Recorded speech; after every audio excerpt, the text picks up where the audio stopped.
Bonjour et bienvenue dans La vie des diocèses. Nous prenons la direction de l'Indre-et-Loire cette semaine. Dans cette émission, nous nous rendrons à Tours, ville étudiante.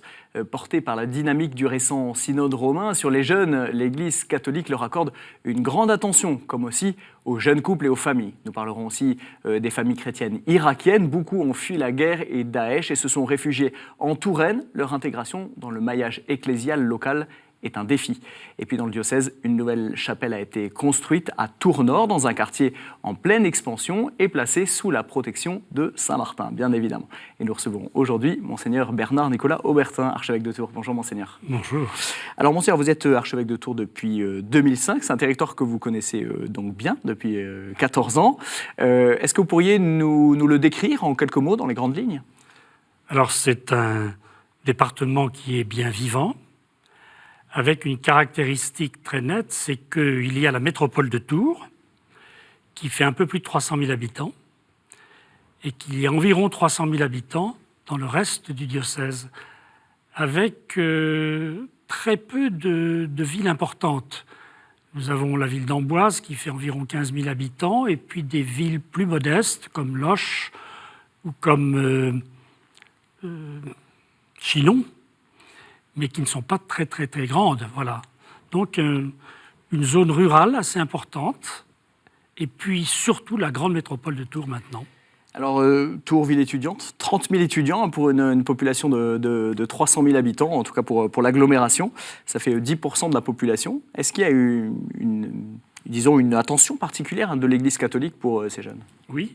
Alors il y a déjà une chose qu'il faut remarquer, c'est que lorsque l'université s'est développée, le maire de l'époque, Jean Royer, avait tenu à ce que l'université soit au centre de la ville et non pas en périphérie, comme on le voit dans pas mal d'autres villes universitaires ou étudiantes.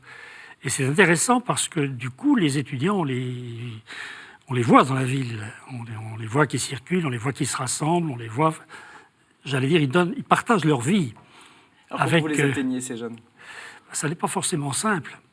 Alors nous avons un lieu que l'on appelle l'aumônerie des étudiants, avec l'église Saint-Julien, en plein centre de la ville, un bel endroit, et il y a pas mal d'initiatives qui sont prises en leur faveur, avec des réunions, des conférences, des célébrations, des lieux de formation, et tout ça est important et bien fréquenté d'une certaine façon, avec une des caractéristiques, c'est que nous avons affaire à une population extrêmement mouvante.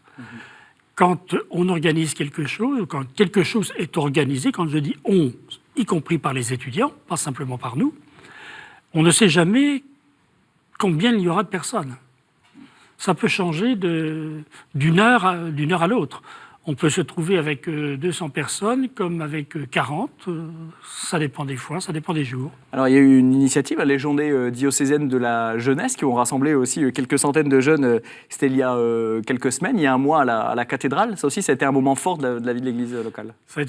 Oui, il y a un moment important, c'est-à-dire que le fait que les journées mondiales de la jeunesse se déroulent très loin de chez nous, à Panama, où j'ai eu la chance de pouvoir me rendre. Mais d'une part, il y a la question de la distance, il y avait aussi la question de la date. Ce n'est pas une période très favorable pour des jeunes que de partir à l'autre bout du monde, à une période où on est dans les partiels, dans les examens de toutes sortes, etc. Et donc ils ont bien répondu pour cet événement. Donc on s'est dit, il faut qu'il y ait quelque chose qui existe à un autre moment, mais qu'on célèbre, nous aussi, les Journées mondiales de la jeunesse, donc elles seront diocésaines cette fois-ci. Alors c'était le fruit d'un conseil pastoral diocésain des jeunes, qui a été investi pendant 2 ans dans la pastorale des jeunes. Ça aussi, c'est accorder aux jeunes une place importante, on va dire, dans l'organigramme, dans l'organisation de la vie de l'Église. Je pense que c'est quelque chose de très fort. On ne peut pas penser à la place des jeunes. Moi, sûrement pas. Je n'ai pas leur âge. Mais on est vite des vieux par rapport à eux. Donc je crois que c'est important que les choses soient pensées, réfléchies, et avec ce qu'ils proposent, avec ce qu'ils cherchent. Alors ça peut parfois, si je peux dire, nous décoiffer, mais en même temps, si l'on veut que les choses réussissent et qu'elles soient prises à cœur, il faut que ce soit le fruit de leur initiative. Donc déjà, qu'ils se prennent en main, finalement. Tout à fait. Et on ne l'a pas regretté. Monseigneur, une autre actualité du diocèse, c'est cette église du Sacré-Cœur que vous avez confiée, entre autres activités, depuis septembre à la communauté chrétienne irakienne. En effet, depuis 2014 essentiellement, et le début de la deuxième guerre civile irakienne, plus de 150 familles ont trouvé refuge en Indre-et-Loire. 2 tiers sont des chrétiens, ce qui fait de Tours l'un des pôles d'accueil de chrétiens d'Irak les plus importants en France. Le défi de leur intégration au sein des communautés locales est immense. C'est ce que notre journaliste Ophélie Marien a constaté. Reportage. Tous les dimanches matins, Youssef va à la messe à l'église Saint-François de Paule.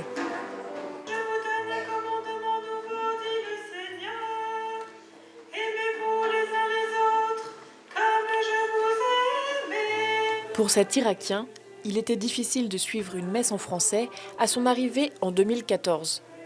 En fait, parce que c'était vraiment compliqué, parce que, vous imaginez, je ne comprends rien dans la messe, seulement Alléluia et Amen. Et petit à petit, j'ai pris le français. Je comprends de plus.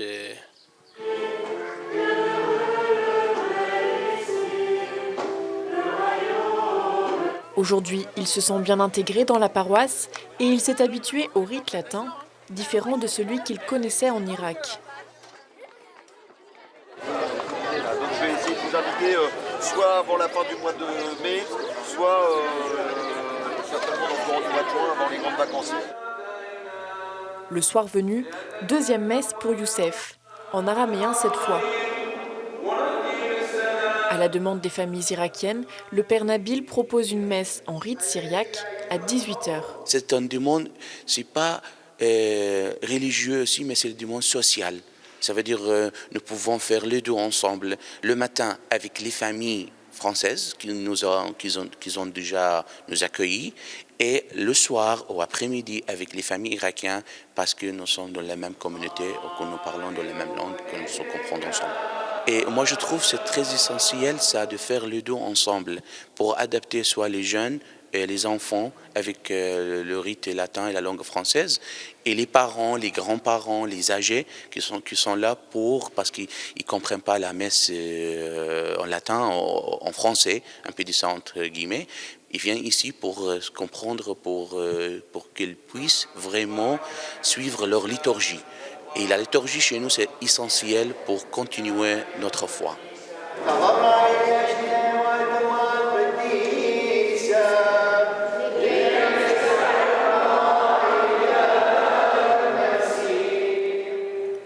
Antoine de Béranger travaille pour l'Ordre de Malte, qui a aidé les réfugiés irakiens à s'intégrer en France.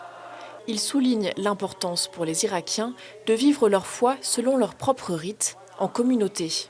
Alors, les patriarches nous demandent régulièrement en fait, d'intégrer ces personnes, de tout faire pour les intégrer, mais de ne surtout pas les assimiler, de leur permettre de conserver leur identité première, leur identité propre.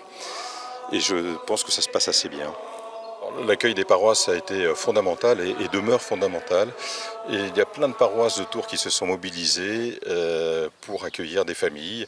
Des paroissiens mobilisés, comme ces mamans françaises qui, chaque semaine, se retrouvent avec des mamans irakiennes. C'est bien de les accueillir, de leur donner un toit, de leur donner de quoi subvenir à leurs besoins. Mais après, il faut qu'ils rentrent dans notre société, il faut qu'on tisse des liens. Il faut qu'ils tissent des liens, donc il faut qu'on arrive à prendre du temps pour tisser ces liens et devenir amis. Et après on se rend des services l'un à l'autre. Et puis c'est comme avec des amis français, avec une culture différente, donc c'est encore plus riche. Crème chantilly. Et chantilly et biscuit. Et du biscuit. Oui. C'est facile. C'est facile. Oui. Ouais.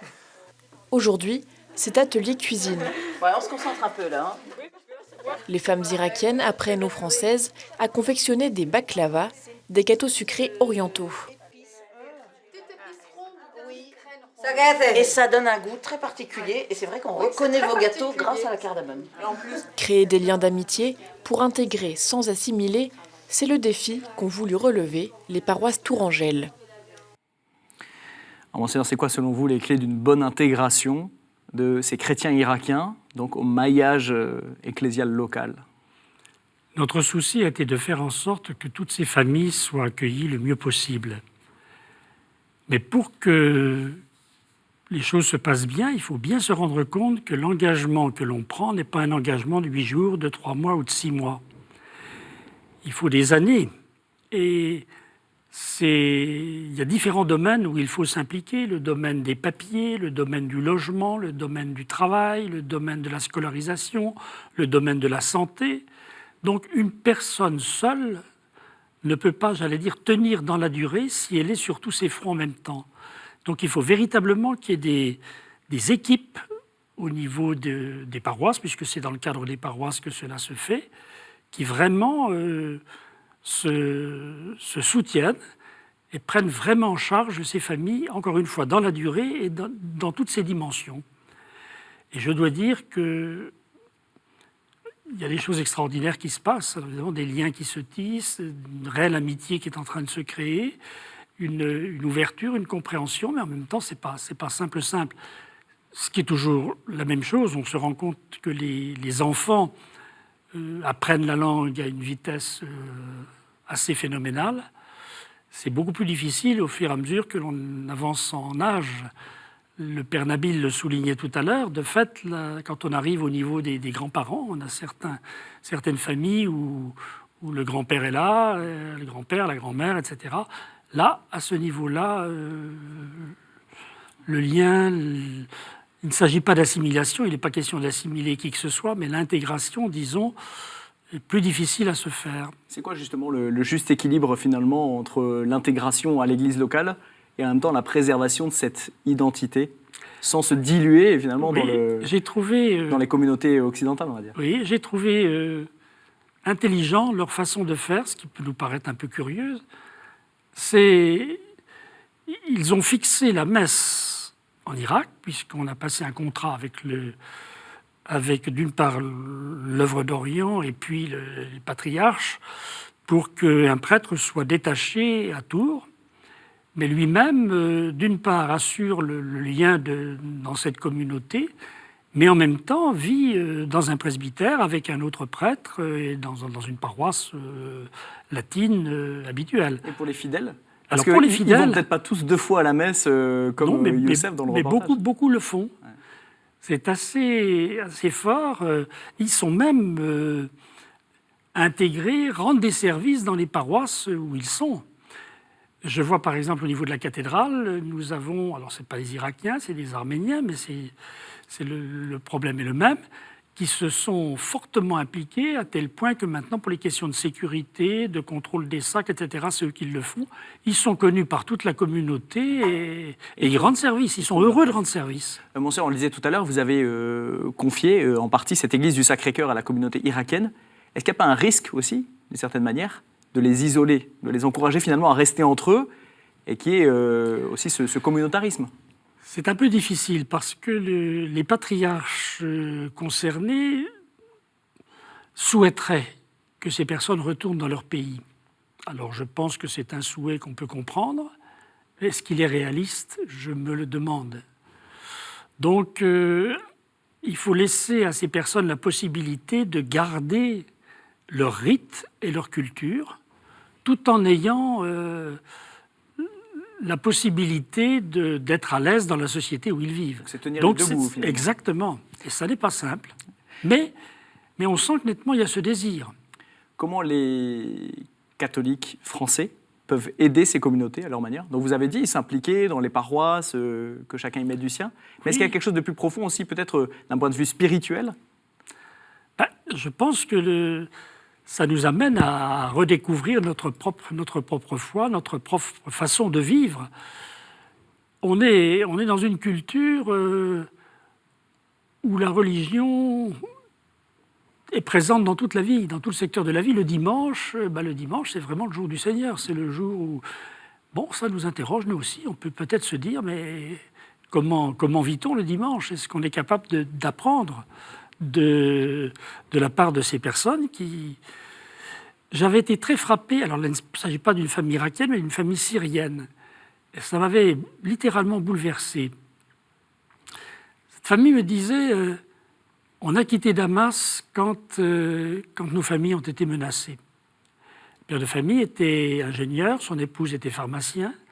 Il a dit quand on a vu qu'il y avait des attentats dans notre quartier, etc., on s'est dit il faut partir. Et on va aller en France. Il dit on est arrivé en France, on est parti à cause de Jésus. Je cite, à cause de notre amour pour Jésus, et on arrive en France où on ne peut pas parler de lui. C'est quand même extrêmement fort. Un exemple pour toute la communauté. Monseigneur, l'Église catholique en Indre-et-Loire est aussi attentive aux jeunes couples, comment leur permettre de construire une vie de famille aux fondations solides. Un parcours de foi a ainsi été mis en place et fête cette année ses 10 ans. En plus de la préparation au mariage, ce parcours aide les couples à approfondir leur enracinement en Dieu. On écoute. Ça arrivait que l'un des deux fiancés qui se présentaient n'était pas baptisé. Donc c'était vraiment une découverte de la religion chrétienne, très souvent. Soit ils avaient abandonné le catéchisme depuis X temps, soit ils n'avaient pas du tout été catéchisés.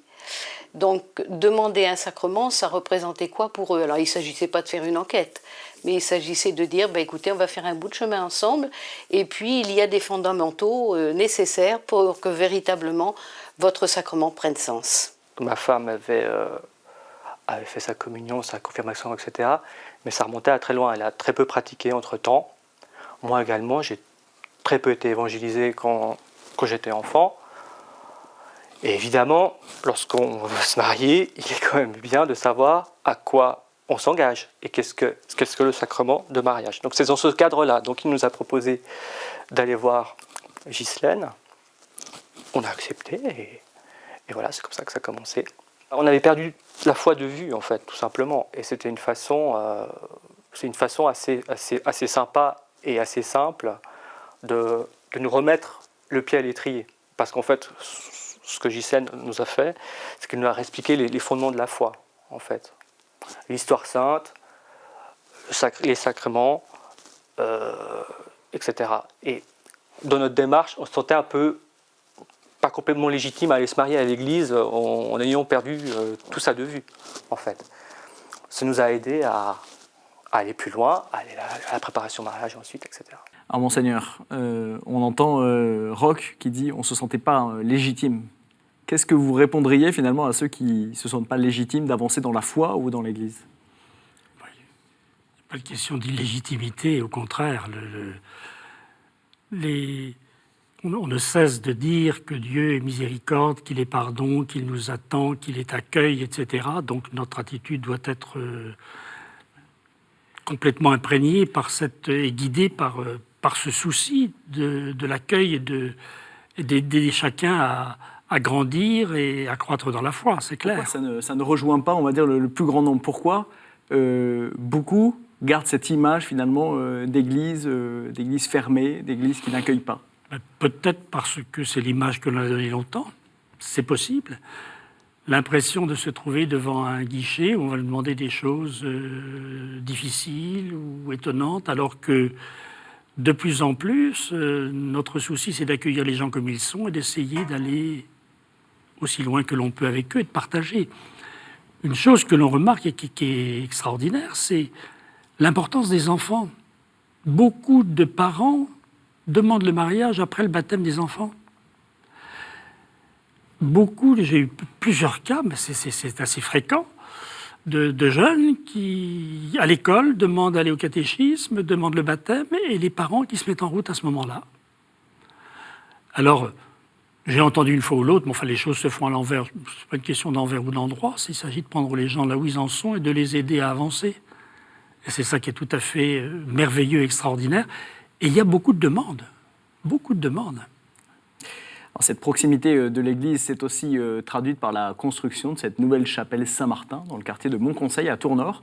Un petit bâtiment conçu par l'architecte Jean-Marie Dutilleul dans un écoquartier, une zone en pleine expansion démographique et dont l'architecture interroge les habitants. On écoute le père Jean-Pierre Gaillard, curé de la paroisse Saint-Sauveur.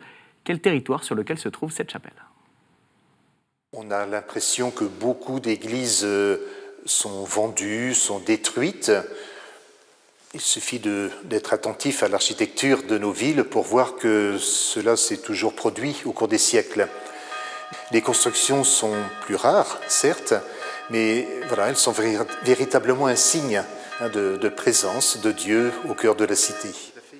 Beaucoup de gens passent par la rue Maillère, qui est un axe majeur de circulation au nord de la ville, les lignes de bus également, et le tram qui est juste à proximité d'ailleurs. Tout cela interroge les passants.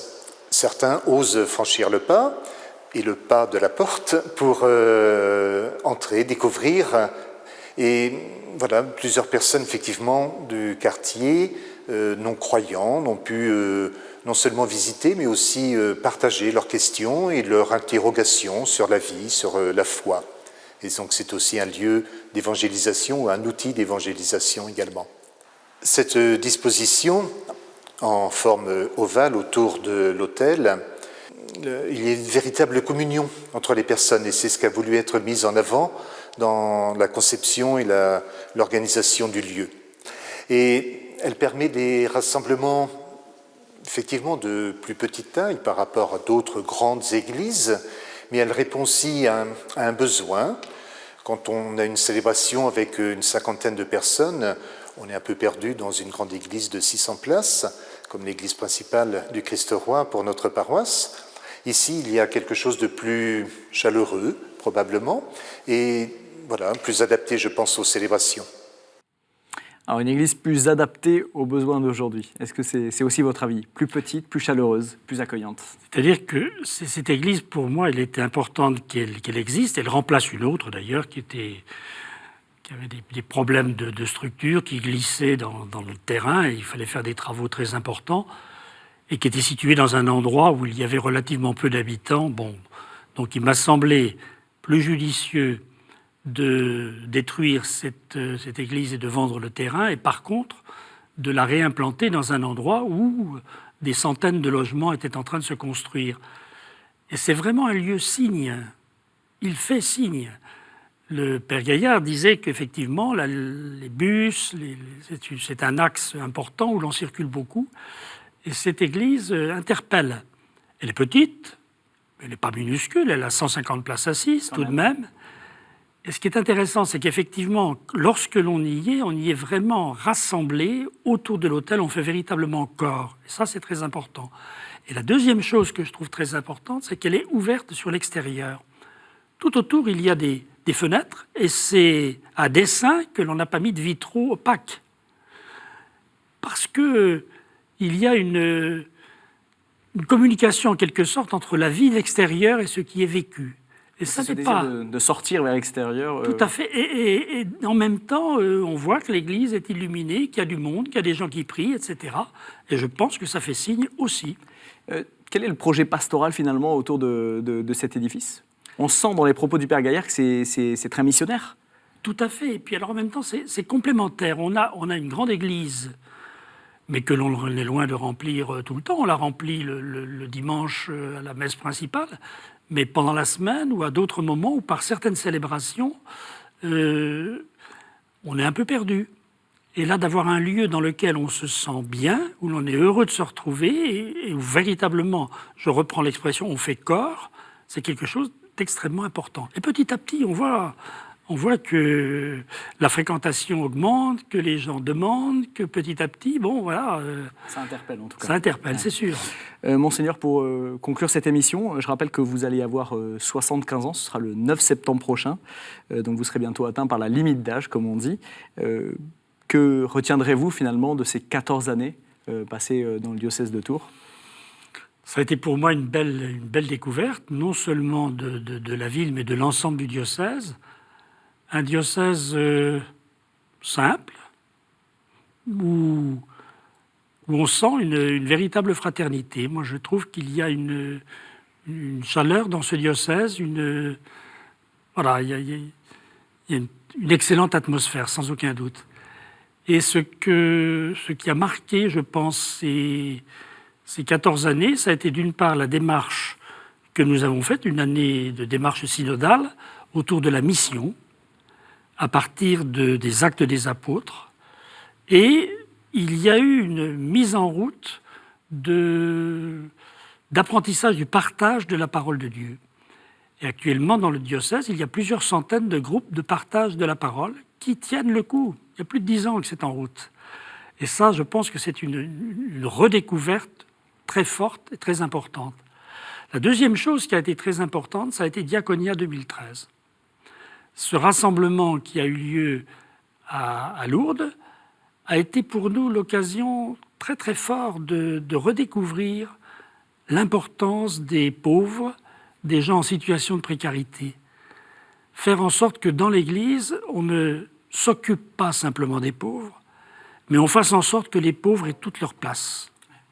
Et ça, c'est un changement de perspective qui est extrêmement important. Et c'est dans cette optique que j'ai créé la Fraternité Saint-Martin, un lieu d'échange, un lieu convivial, un lieu de prière, un lieu où tout le monde se sent bien. Voilà, un héritage qui perdurera. Oui. Merci Monseigneur d'être venu en tout cas sur ce plateau.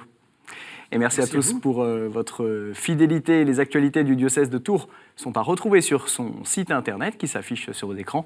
Vous pouvez aussi revoir cette émission sur le site de KTO, www.ktotv.com, à partager largement autour de vous. À la semaine prochaine. Au revoir.